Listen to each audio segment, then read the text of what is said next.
আপনভুবন বনসাইয়ে আপনাদের স্বাগতম। আপনারা দেখছেন আপনভুবন বনসাই ইউটিউব চ্যানেল।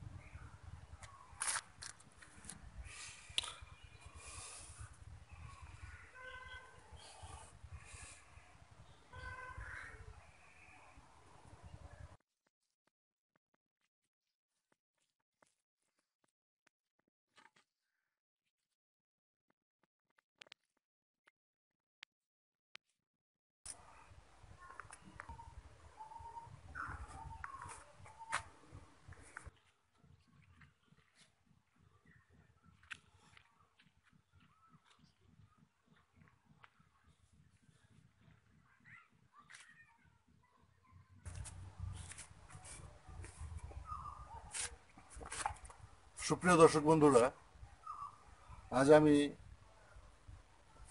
আমার একটি আম গাছ, যেটি প্রাকৃতিকভাবেই, এই যে কার্ভগুলো দেখতে পাচ্ছেন, এই কার্ভগুলো প্রাকৃতিকভাবেই হয়েছিল। এভাবে একেবারে বাঁকা হয়ে এদিকে সোজা আসছিল, পরে আমি নিজে আরেকটু কার্ভ করে দিয়েছি, একটা টান দিয়ে একটা কার্ভ করে দিয়েছি।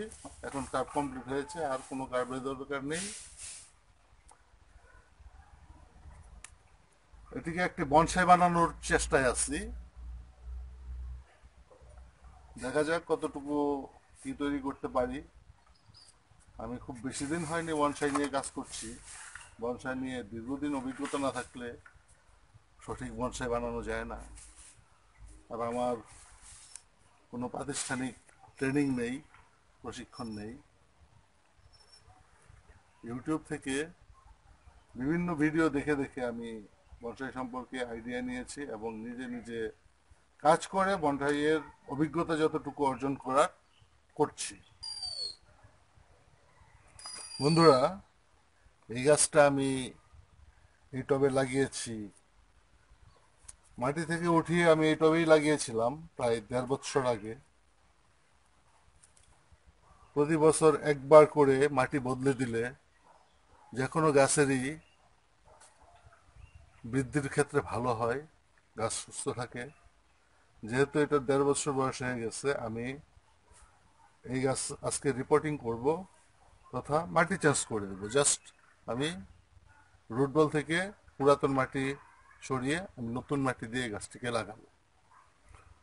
আসুন, আমি কাজ শুরু করছি। আপনারা আমার সাথে থেকে আমার কাজটি উপভোগ করতে থাকুন।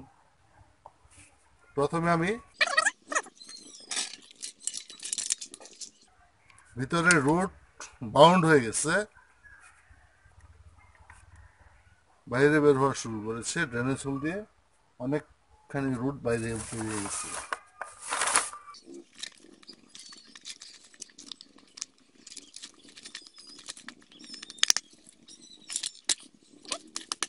রুটগুলোটিকে আমি টপ থেকে আলগা করে নিচ্ছি। উল্টো করে ধরলে অটোমেটিকলি রুটটি বেরিয়ে যাবে।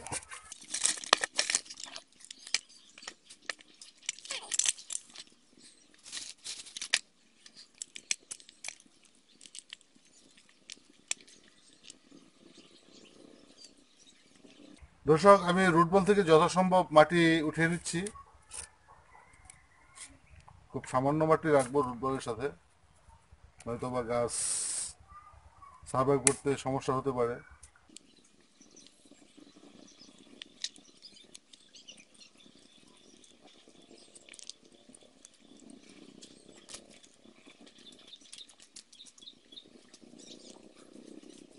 দেখতে পাচ্ছেন কিছু ট্যাগ রুট বড় হয়ে গেছে। এই ট্যাগ রুটের আমার কোনো প্রয়োজন নেই, আমি ট্যাগ রুটগুলোকে কেটে দিচ্ছি। আমার রুট বলটি সেভ করা হয়ে গেছে।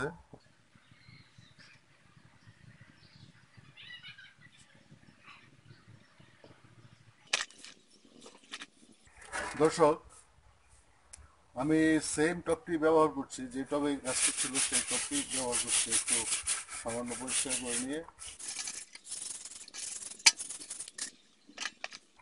বেশ অনেকগুলো ড্রেনেজ হোল তৈরি করা হয়েছে।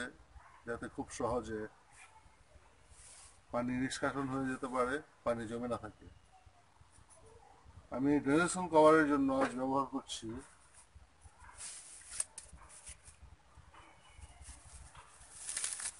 Coconut husk. এগুলো হচ্ছে নারিকেলের খোসার শক্ত আবরণের নিচে যে স্পঞ্জের মতো ফাইবারগুলো থাকে, সেই ফাইবারগুলোকে আমি ড্রেনেশন কভারের করব। খুব সহজে পানি অতিক্রান্ত হয়ে যাবে, কিন্তু ভিতরের মাটি বেরিয়ে যাবে না।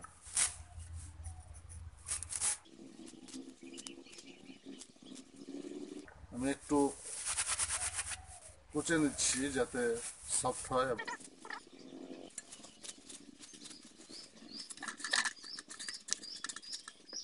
এর উপর আমি আমার মিক্স সয়েল দিয়ে দেবো।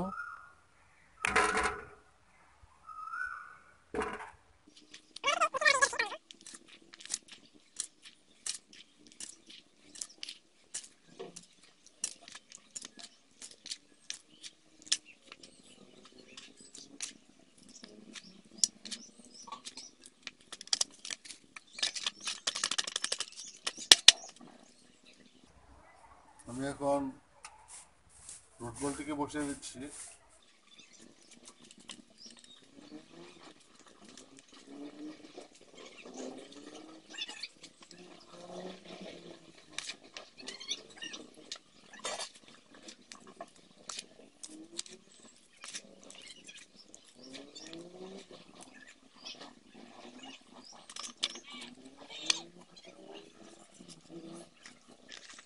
দর্শক বন্ধুরা, টবে কিংবা নির্ধারিত স্থানে লাগানো গাছ প্রায় প্রতি বছরই একবার করে মাটি পরিবর্তন করে দিতে হয়, নয়তো গাছের মাটিতে খাদ্যের অভাবে গাছটি নষ্ট হয়ে যেতে পারে। সেই হিসেবে আমি আমার বাগানে, যেহেতু সব গাছই টবে আছে, সব গাছই পর্যায়ক্রমে পটিং করতে থাকবো। যথাসম্ভব চেষ্টা করবো আপনাদের সামনে আমার ভিডিওগুলো উপস্থাপন করার জন্য। হয়তো সবগুলো রিপোর্টিং এর ভিডিও আমার করা সম্ভব হবে না। আগামী মান্থলি আপডেটে আপনাদের সামনে সেই রিপোর্টিং করা গাছগুলোকে উপস্থাপন করব। দর্শক, আমার গাছটি লাগানো শেষ হয়েছে। আপনারা যারা আমার এই ভিডিওটি অনেক ধৈর্য সহকারে উপভোগ করলেন, তাদের সবাইকে আমি আন্তরিকভাবে ধন্যবাদ জানাচ্ছি।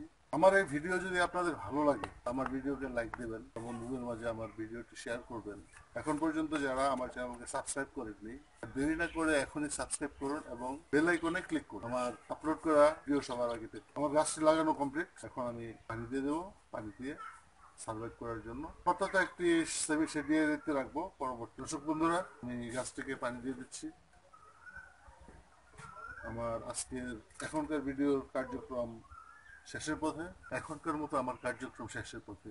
খুব শীঘ্রই আবার নতুন আরেকটি ভিডিও নিয়ে আপনাদের সামনে উপস্থিত হব। ততক্ষণ পর্যন্ত আপনারা ভালো এবং সুস্থ থাকুন। আল্লাহ হাফেজ। আসসালাম।